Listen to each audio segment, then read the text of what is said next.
Bonjour, nous allons parler des documents commerciaux. Ces documents commerciaux font partie toujours des documents administratifs. En fait, ici, les documents commerciaux sont en général émis par un service qui est chargé de la relation clientèle. Ce sont des types de documents souvent qui sont adressés à des clients ou bien par exemple voilà, donc des clients fidèles, hein, ou bien par exemple des clients irréguliers, hein, irréguliers, ou bien même des clients, de nouveaux clients, hein, n'est-ce pas? Les documents commerciaux aussi, souvent peuvent être de deux natures, hein. On peut avoir des documents commerciaux de type mailing, des documents de type mailing, ou bien par exemple des documents qui répondent à une demande, hein, à une demande. Voilà, donc ce sont les types de documents commerciaux qu'on rencontre. Quelle est l'utilité des documents commerciaux? Les documents commerciaux sont très utiles informer, pour informer les clients, les consommateurs, n'est-ce pas, sur par exemple la qualité du service ou bien du produit. Mais aussi, ce sont aussi des documents qui sont utiles pour séduire le consommateur ou bien le client. Voilà, pour attirer son attention en fait. Ils peuvent également être des documents qui permettent d'influencer le consommateur ou bien le client ou bien la cible afin qu'il passe à l'acte d'achat, hein, donc pour qu'il puisse acheter notre produit ou bien notre service, n'est-ce pas? Comment se présente ce type de document? Puisqu'on avait dit que c'est un document formel, c'est un document administratif, ben, il respecte les normes administratives, hein, il respecte la forme des documents formels, hein. Et donc c'est pour cela donc ici, ces genres de documents-là, on les rédige la plupart du temps dans des feuilles de format A4, hein, sur des feuilles de format A4. Et comme vous le voyez ici, là vous avez un petit exemple, hein, d'une lettre commerciale, Et ici, vous avez l'entête. Ici en haut, dans l'entête, vous avez le nom de l'entreprise. En gras ici, Rhône Poulenc Chimie de base. Et ensuite également, vous avez des informations sur l'entreprise. Par exemple, ici son capital, hein, également son adresse, n'est-ce pas? Téléphone. Voilà son adresse, téléphone, etc. Vous avez donc le numéro fixe, hein, et également le numéro du registre de commerce. Voilà, donc toutes des informations détaillées sur l'entreprise, hein. Donc c'est ça qu'on retrouve en en-tête. Ensuite ici, vous avez ici dans cette partie-là où on a le timbre, hein. Ici en haut à gauche, vous avez le timbre et vous avez l'agence, hein. Donc l'entreprise a plusieurs agences, par exemple ici, et là on a l'agence de Lille, hein. Donc c'est l'émetteur, hein, l'émetteur de la lettre. Ici à droite vous avez la souscription, n'est-ce pas? C'est le destinataire, hein, le destinataire. Et vous avez ici avec la mention à l'attention de, n'est-ce pas? Ici en bas vous avez la date et le lieu de provenance, n'est-ce pas? Ici également à gauche on a la référence, on a l'objet, n'est-ce pas? La référence et l'objet. Donc tout ça c'est les éléments qu'on retrouve dans une lettre formelle, dans une lettre administrative. Et ici au milieu vous avez le corps, hein, comme vous le voyez bien. Donc vous avez le corps, n'est-ce pas? Où on retrouve le contenu de la lettre. Et ici en bas maintenant on a la signature avec les pièces jointes, voilà, et la signature, n'est-ce pas? Donc dans une lettre commerciale, souvent le contenu peut être divisé, organisé en quatre parties. On peut avoir une introduction, n'est-ce pas? On peut avoir une introduction pour présenter les faits, rappeler la situation antérieure, un développement pour apporter des éléments complémentaires, une conclusion pour résumer ce qu'on a dit dans le développement, ou bien peut-être éventuellement énoncer des décisions, et enfin une formule de politesse, hein. La formule de politesse, ça permet de prendre congé du destinataire. Mais quand même, il faut savoir que donc, il y a aussi des formules à privilégier dans la lettre commerciale. Par exemple, au début de la lettre, dans la formule d'appel, dans ce qu'on appelle la formule d'appel, il faut éviter de mettre le nom de famille, hein. On peut mettre le nom, le prénom, mais souvent, bon, même le prénom, hein, le prénom et le nom, hein, on peut se passer, quoi, on peut s'en passer, hein. Il est préférable d'utiliser les termes là, les termes du genre monsieur, comme ici, comme vous le voyez ici, monsieur, si on s'adresse à tout le monde, ou bien monsieur, si on s'adresse à un homme, ou bien madame, si on s'adresse à une femme. Voilà, ou bien si la personne à laquelle on s'adresse a un titre spécial, comme par exemple maître, monsieur le professeur, monsieur le ministre, des gens comme ça, des termes comme ça. Donc si c'est une fonction bien connue, là aussi on peut mentionner cela.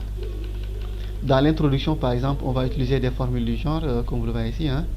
Vous avez bien voulu par votre lettre, voilà, etc., hein. En tout cas, donc, nous accusons réception de votre courrier en date due. Voilà, donc ça, c'est des formules d'introduction qui permettent d'introduire.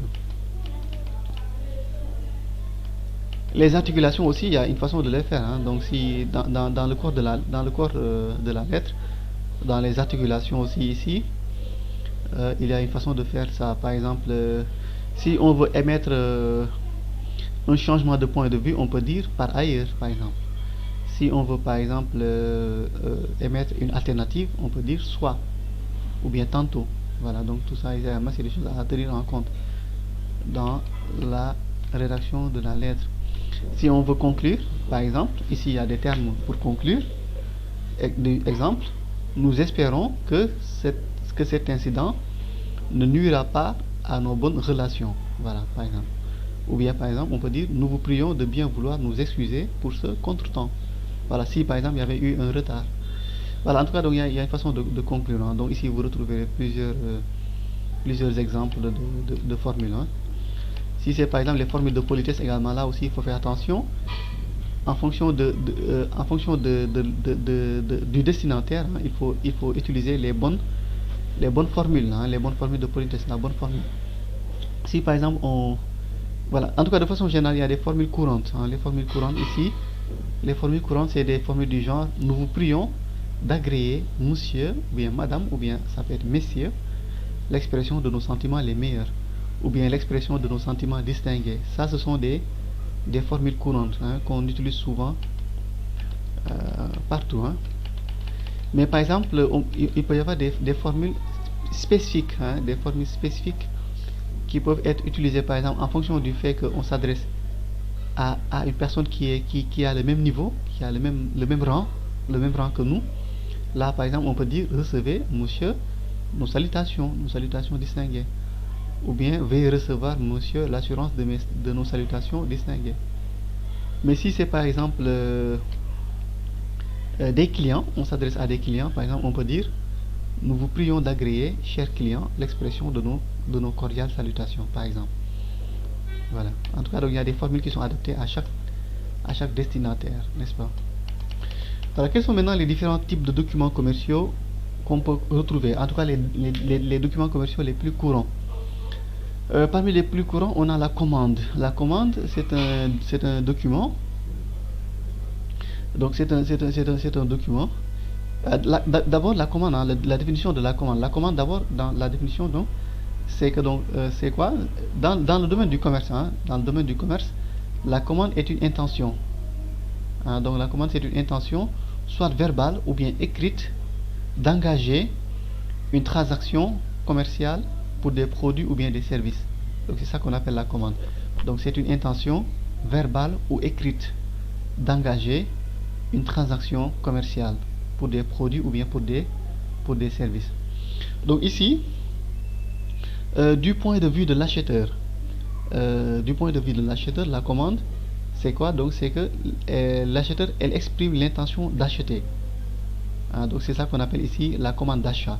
Parce que la commande peut prendre plusieurs formes. On peut avoir ici par exemple ce qu'on appelle la commande d'achat. Donc ici qui signifie l'intention pour l'acheteur d'acheter des produits ou bien des services, n'est-ce pas?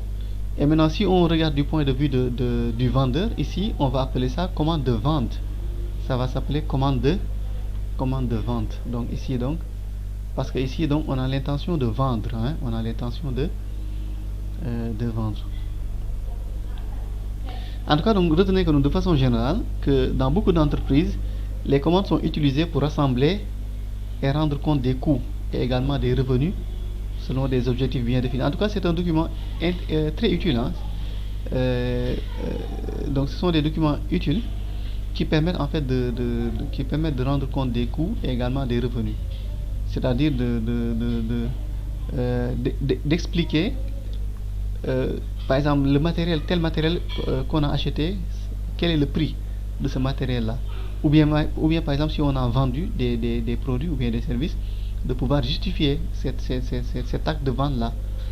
Voilà, donc les commandes, c'est à ça que ça sert. Maintenant, on peut avoir par exemple ce qu'on appelle des bons de commande. Les bons de commande, le bon de commande est un document par lequel le client s'engage auprès du fournisseur pour la commande d'un produit ou bien d'un service. Donc le bon de commande, c'est un document, hein, donc, pour lequel le client il s'engage auprès du fournisseur, hein, pour la commande d'un produit ou bien donc un service, hein. Donc le client s'engage à acheter un produit ou bien un service. Donc le bon de commande souvent est fait par le service d'achat, hein. Dans l'entreprise, le service d'achat, souvent c'est lui qui fait le bon de commande. Ou bien par exemple, si c'est pas une entreprise, le particulier, la personne qui achète le produit, lui aussi il peut faire un bon de commande, n'est-ce pas? Et là maintenant, voilà, comme on a dit tout à l'heure, hein, on va rédiger ça et éventuellement donc ça va servir de preuve. Et c'est ça qui va montrer qu'il y a eu une transaction, comme on a dit tout à l'heure. Donc, c'est une preuve, hein, c'est un document qui va servir de preuve et qui va montrer que, effectivement, le client tel a acheté tel produit pour un tel montant au niveau de notre entreprise. Voilà. Et aussi en interne également, pour l'entreprise également, ça va servir de preuve. Ça pourra servir de preuve à l'entreprise. Et ça va permettre de justifier que l'entreprise a vendu tel produit à tel client et pour tel montant. Donc c'est des pièces et c'est aussi des documents qui sont utilisés en comptabilité, hein. Vous savez que donc aujourd'hui avec la comptabilité ce sont des pièces comme ça qu'on utilise, hein, les factures, les bons de commande, etc. On peut également avoir le bon de livraison. Le bon de livraison également, c'est un document établi par le fournisseur à destination de son client. C'est un document qui permet de prouver que le produit a été livré, hein, que le produit a été livré. On peut acheter un produit, on peut commander un produit et ne pas se faire livrer immédiatement. Mais maintenant, au moment où le produit sera livré, à ce moment-là, donc il faudra émettre ce qu'on appelle un bon de livraison. C'est ça qui permettra de prouver que, effectivement, que maintenant le produit a été livré, hein, à l'entreprise ou bien à la personne qui a commandé ça, n'est-ce pas? En tout cas, donc c'est un document qui se fait tout le temps, qui se fait au moment de la livraison, hein, au moment où la livraison est effective. C'est à ce moment-là qu'on va émettre un bon de livraison.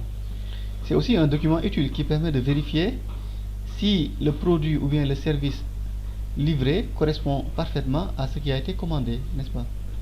Voilà, le bon de livraison aussi permet de vérifier cela. Ça permet de vérifier si effectivement ce qu'on nous a livré, ça correspond à ce qu'on avait commandé, n'est-ce pas? On peut également avoir la facture. La facture, les factures sont des documents qui sont très utiles pour la comptabilité. Ce sont aussi des documents qui servent de preuve, hein, lors de transactions, que ce soit pour des biens ou bien que ce soit pour des produits ou bien des services, hein. Et là aussi, c'est un document rédigé par un fournisseur à l'attention de son client. Donc c'est un document qui permet de certifier l'achat d'un bien ou bien d'un service. Donc voilà, donc l'achat d'un bien ou bien la réalisation d'un service. La facture, donc, c'est aussi une pièce essentielle dans la comptabilité, pour la comptabilité. D'ailleurs, même la comptabilité utilise souvent, très souvent, hein. En comptabilité, on utilise très souvent des factures pour enregistrer les informations comptables, hein. On peut également avoir le devis. Le devis aussi, donc c'est un document qui est écrit euh, par le fournisseur ou bien le prestataire, n'est-ce pas, qui propose des services ou bien des produits à un prix donné. C'est-à-dire, ici, si on veut acheter quelque chose, on peut demander à un particulier ou bien à une entreprise de nous faire un devis. Ça permet de faire une estimation, d'évaluer, de faire une évaluation du coût d'un service ou bien d'un produit. Et donc là, ça permettra de comparer en fait des prix, hein, avant de passer à l'acte d'achat. Donc le devis, c'est à ça que ça sert essentiellement. Et il faut savoir également que de façon générale, les devis sont gratuits, hein. De façon générale, les devis sont gratuits, même si parfois ils peuvent être payants, mais de façon générale, ils sont gratuits. Donc là, on fait un document où on explique, où on donne le prix d'une prestation ou bien le prix de produit demandé par un client potentiel. Et là, ça permet à ce client-là, en tout cas à cette personne-là, de savoir, de connaître le coût de revient des produits qu'il voudrait acheter, qu'il pourrait essentiellement, potentiellement acheter, n'est-ce pas? Et aussi, ce qu'il faut savoir également, c'est que aussi que le devis aussi a toujours une fin de validité, hein. Le devis a toujours une date de fin de validité. C'est-à-dire que le devis n'est pas fait comme ça éternellement. Le devis a toujours une durée de validité, n'est-ce pas? Souvent 30 jours, ça peut être un mois, ça dépend 2 mois, mais en tout cas, il a toujours une durée de validité. On peut également avoir ce qu'on appelle la réclamation. La réclamation, c'est donc l'expression d'une insatisfaction, hein, l'expression d'une insatisfaction de la part d'un client, par exemple, hein, de la part d'un client, ou bien donc en tout cas l'expression d'un mécontentement, d'une déception, hein, qu'un client attribue à un organisme, à une organisation. Par exemple, moi je suis venu dans un hôpital, je me suis fait soigner, ou en tout cas j'ai utilisé là-bas un service. Et malheureusement, voilà, j'ai vraiment pas été satisfait totalement quoi, du service qui m'a été offert. Ou bien j'ai acheté un produit quelque part dans une entreprise et là, le produit, vraiment, ça répond pas à mes attentes. Donc là, on va faire ce qu'on appelle une réclamation. Et là, donc, ça ressemble un peu à une plainte, hein, mais en réalité, c'est pas totalement une plainte, hein. Donc, en fait, c'est juste un petit, euh, c'est-à-dire, c'est un retour, hein, qui permet de faire savoir à notre prestataire, à l'entreprise qui nous a vendu un produit ou bien qui nous a fait une prestation de service que ce qu'on a eu, ça ne répond pas vraiment à nos attentes. Donc c'est ça qu'on appelle la réclamation. Et donc ça aussi, les réclamations doivent être traitées par le service compétent, hein, de l'entreprise prestataire ou bien l'entreprise qui a vendu le produit. Voilà, donc ça doit toujours être pris en charge. La plainte aussi, la plainte c'est proche de la réclamation, mais la plainte c'est ici un acte par lequel donc un victime d'une infraction. Donc ici vous voyez que ici on utilise le mot infraction. Donc on parle de plainte quand il y a infraction. Donc ici donc on rédige la plainte, on rédige une plainte quand on a été victime d'une infraction. Et là, on va en prévenir l'autorité compétente, n'est-ce pas? Et souvent, les plaintes, ça va au niveau de la justice. Souvent, c'est au niveau de la police, ou bien de la gendarmerie, ou bien même des tribunaux que c'est réglé. Voilà, par exemple, si c'est pour le travail, il y a le tribunal du travail qui gère les plaintes qui sont liées à des contrats de travail. Mais si c'est par exemple des litiges autres que ça peut être réglé souvent par la gendarmerie ou bien la police. Et maintenant, quand la plainte, quand la plainte n'a pas d'auteur, c'est-à-dire dans la plainte on n'a pas précisé l'auteur, hein, de la personne qui a commis l'infraction, là on va appeler ça une plainte contre X. Ah, donc c'est ça qu'on appelle une plainte contre X. Donc une plainte contre X, c'est une plainte pour laquelle on ne connaît pas l'auteur de l'infraction. Voilà. On a aussi la brochure, toujours dans les documents commerciaux, on a la brochure. La brochure, c'est un document. Souvent, c'est un document physique, un document en format papier. Bon, aujourd'hui également, de plus en plus, on a des documents électroniques, hein. On peut avoir également des brochures en format électronique. En tout cas, donc c'est un document qui est destiné à des clients ou bien à des cibles. Et l'objectif, c'est d'informer, hein. L'objectif, c'est d'informer. Des fois aussi, ça peut être également un document à but publicitaire, mais la plupart du temps, c'est un document dont l'objectif, c'est d'informer. Donc, c'est un document qui est assemblé par collage, c'est-à-dire on colle les pages, les feuilles. Donc, on les rassemble, hein, et souvent aussi c'est collé. Et d'ailleurs, même c'est ça qui fait qu'on appelle ça une brochure, hein. Et le document maintenant, il est utilisé à des fins promotionnelles, mais souvent pour présenter l'entreprise ou bien l'organisation, ainsi que ses produits et ses services. Voilà, donc c'est ça qu'on appelle une brochure. C'est proche du catalogue. Le brochure est proche du catalogue, mais sauf que le catalogue, lui, c'est comme la brochure, hein, mais le catalogue, lui, il est spécialement réservé aux produits et aux services. Voilà, le catalogue, il est purement commercial. Donc le catalogue, il est purement commercial. Donc il permet de présenter que les produits et les services de l'entreprise. Donc c'est ça qu'on appelle un catalogue. Et enfin maintenant, le dernier ici qu'on a, c'est ce qu'on appelle le publipostage. Le publipostage, qu'on peut également appeler mailing. Donc ici, c'est une technique de marketing qui consiste à envoyer des informations. Parfois, ça peut être des informations publicitaires. Et aussi également, cela peut se faire comme traditionnellement, c'est-à-dire par la poste, ou bien également de façon électronique, hein, aussi, hein. Aujourd'hui, de plus en plus même, on utilise la méthode électronique, hein, pour envoyer ce qu'on appelle des mailings, envoyer des mails à nos différents clients ou bien à nos différents prospects, à nos différentes cibles sur Internet, bien sûr, afin donc de pouvoir faire la promotion d'un produit ou bien d'un service. Donc c'est ça qu'on appelle le mailing.